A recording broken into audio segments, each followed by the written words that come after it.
place where we come together as the TSS tribe to uplift, empower, and inspire one another. I hope you're all feeling the positive energy flowing, because today we're diving deep into the theme of staying focused in all areas of our lives.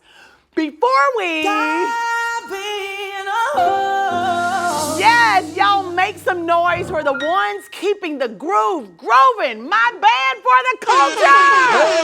Hey, you better come on with the hey. Come on, what you got for us today, guys? See, they are walking music. Everything is a song, right? And everything needs music. So listen, life can be a whirlwind, and staying on track can sometimes feel like juggling 100 things at once.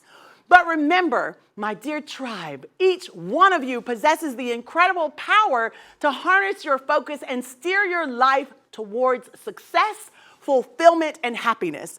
Today, we are in for a real treat. Our guest will be taking a seat on our signature lavender couch as a serial entrepreneur who's managed to juggle not just one, but multiple businesses while being a loving mother. And that's not all. Later on, our 5 o'clock somewhere segment is back, and we're delving into the latest hot topics. So tribe, y'all get ready to soak in the wisdom, stories, and insights that'll fuel your focus and elevate your journey. Let's make today count, and remember, you have the power to shape your story and stay on your path. And with that, let's get this show! Yeah!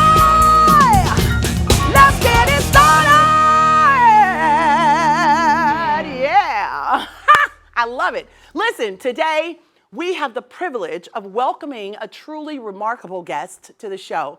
She's a dynamic serial entrepreneur, a dedicated mother, and a beacon of inspiration in her community. With a vision to create a lasting legacy for generations to come, come on out, the lavender couch is waiting for you, Natasha Cameron!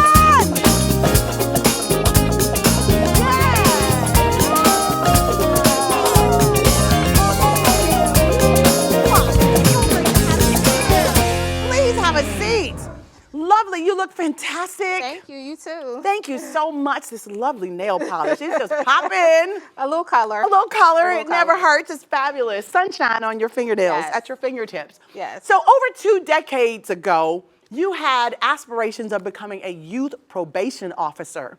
Can you take us back a little bit to that time and share the reasons that fueled that dream? So I always knew that I wanted to do something with youth, because growing up, I was working with my aunt who was into politics and all of that stuff. And so she would always take the community children and go on field trips. And so I would always help her. I was probably like 13, 14, and Wow. I just wanted to be a part of something with the youth. So that's what I went to school for. However, I ended up landing a job at a school for kids with behavioral issues and learning disabilities. But every summer I was off. And so this one summer, I'm like, I have to make sure that the bills get paid. Right. So I need to get a job. You mean a real job? A real job. So I sent my resume out, and one of the biggest community association management companies on the East Coast called me to be administrative assistant. Wow. So then let's talk about this Yes. change. Your career path, it took an unexpected turn, shifting from youth probation to community management and entrepreneurship, Yes. right? So walk us through that pivotal moment. So once I started working with this company, I ended up meeting a young lady who kind of took me under her wing and mentored me. That's and awesome. so she kind of told me everything I needed to do, the classes I needed to take, and before I knew it, I was the assistant property manager and then property manager for one of the biggest associations for the Peterson Company, which is National Harbor, Maryland. Wow. And then I just knew from then, I was like, okay, this is going to be what I want to do for the rest of my life. Wow, that's amazing. Yes. At that time, I was still working for the company, but I'm like, I'm doing all the hard work. I can do this myself. Okay. So that's what made me Had a little epiphany, like, oh, Yeah. I can do this. So that's what made me start looking into wanting to start my own business and be an entrepreneur, but I didn't have that push yet. I actually didn't really get that push until about 2012 after I got married. Really? Yeah. So Natasha, you are a mompreneur then. Yes, yes. What are some practical tips for others facing similar challenges between managing a business, you got married, and now you're a mom? Yes. So the main thing I say is you have to have a support system and everyone has to understand the vision and be on the same page. Without that, it won't work. It's just simple. Like plain and simple, right? It won't Cut and work. dry, like straight to the... Yeah, it's cut and dry. It won't work. If everyone doesn't have the same vision, not on the same page, don't understand what the goals are, It will won't never work. It will never work. Okay, I'm with you on that. So how do you involve your children in your business pursuits while ensuring they enjoy a well-balanced childhood? So they always participate in any events that I have. All of them at some point have worked for me at either the store or with the community association management company.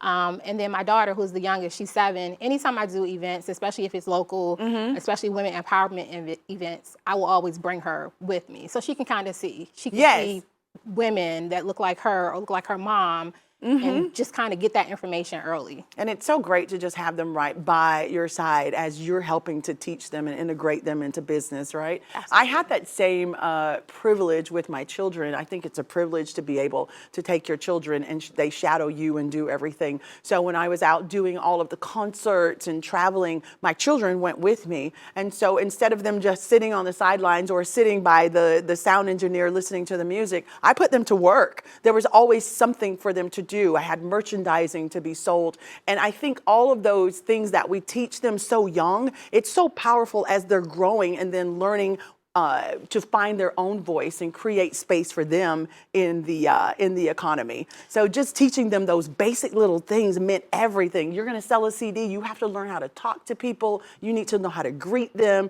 You need to know how to say thank you. All of that counts your money at the end of the day. It's so great having kids work with you. Yeah, absolutely. The other part to that is it also gives them time to connect and spend time with you to see what you're doing big time on a regular basis instead of like, oh, I have to go away to work and my kids are behind, at home or with a nanny or something yes. like that. Right? That part. Yes. And then, a lot of people may not really think about it, but it helps you with your taxes as well. When you put your kids to work, you can actually save some write money. that off and save some money. So. Yes. Yes. Everybody say. So you have quality time and you're also saving money and you're teaching them business skills, which is amazing. Business and life skills. What moment has showcased the impact your businesses and foundation has had on your legacy goals? I think that there really is not one moment. I do so much in my community that it's just respected across the board. That's awesome. I do so many things to give back. I'm always pouring into other people. But with that, I also had to learn that I have to pour into myself. I was going to say, who's taking care of you? Right. Yes. And so that's probably one of the biggest things that I learned, that, I drink from my cup and anything that spills over is what I give away to people. Oh, I love that. Yes. Early the on, overflow. The overflow. Early on, I didn't get that. I just wanted to give. And people were really wanting to take. And so I would get burnt out really, really fast and just think like, they don't appreciate this. Correct. And then it hit me.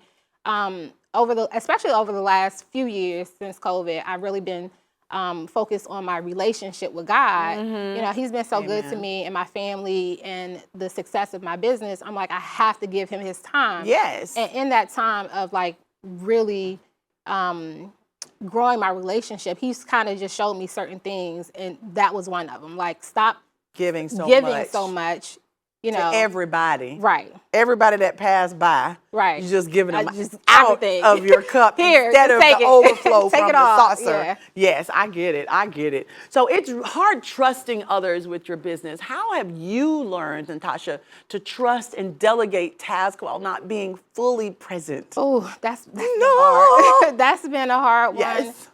But what I realized is that your business will not grow and scale if you don't delegate, if you don't trust.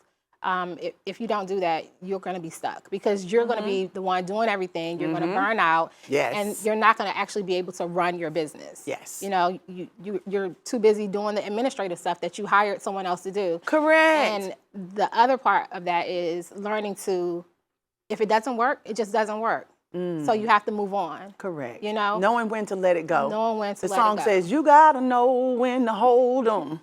know when to fold.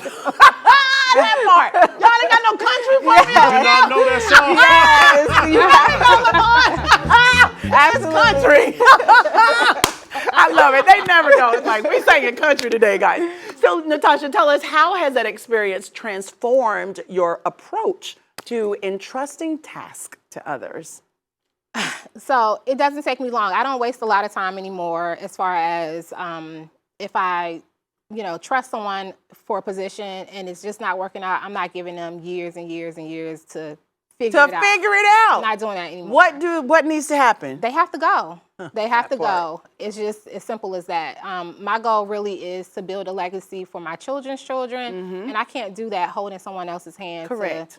To do what they just to need be the to nice be doing. person. Yes. Yeah. Yes. Yeah. Exactly. So I've learned that over the time too. Wow. So That's a hard lesson to learn. very hard lesson. Very much so. So when both businesses need your immediate attention, how do you handle those moments when they just really need you everywhere, including the kids? Including the kids. So last year is when I really hit I hit a wall. It was actually 2021, the end of 2021, I really hit a wall because I was just being pulled in so many different ways between the businesses, between the nonprofit, between the podcast. My goodness. Just so much was going on, and I just felt like I was stuck. And then I realized I really wasn't stuck. I knew what I needed to do.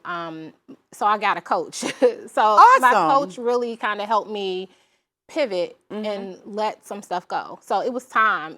I had to realize where my bread and butter was coming from, number one.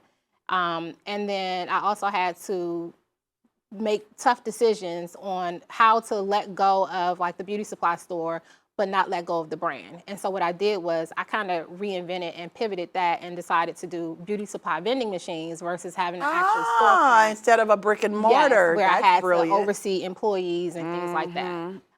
My time and dedication was really needed to the community association management company, and I needed to make that hard decision. So. And how did it turn out for you? Are you appreciating it being in vending machines? Absolutely. Really? So tell us where we can find your products in Absolutely. vending machines. Right now, the goal is really to get them on college campuses. I have a couple of them at beauty supply stores, at a Excellent. rest stop, but my goal is really to push them on college campuses. That's smart, right? That's really brilliant, right? I love that. So all in all, you are doing this for your kids, and you've said that a few times. We get it. It's all about building legacy for your children. What do you hope you have instilled in your children? Independence. And never have to depend on someone else to make sure that there's food on the table. That part. Like you have everything that you need. You have the resources to do things the way that you need to get them done. Because you've set them up. Because I've set you up already. That's right. So So once I've set you up, make sure that you're able to Absolutely. sustain. It's, you always hear people say, oh, I got it out the mud. I don't want my children to get it out the mud. I don't. I want them to I ain't never heard that before, but I love it. I got it out the mud, Yeah. which means you did it yourself. Yeah, Right? So it's really a term to say, they struggled Yes. to get where I they got were. it out the mud. Right. I'm I going to don't say want that my 10 kids times a day. to do that. No. I want them to have this foundation. Yes. And like you said, keep it. Now, Natasha, I really got mine out the mud. Thank you for saying that. That's something I will be adding. But I don't want my children to do that either. Thank you so much. We're going to take a short break. We'll be right back. Don't y'all go nowhere, because we done got it out the mud.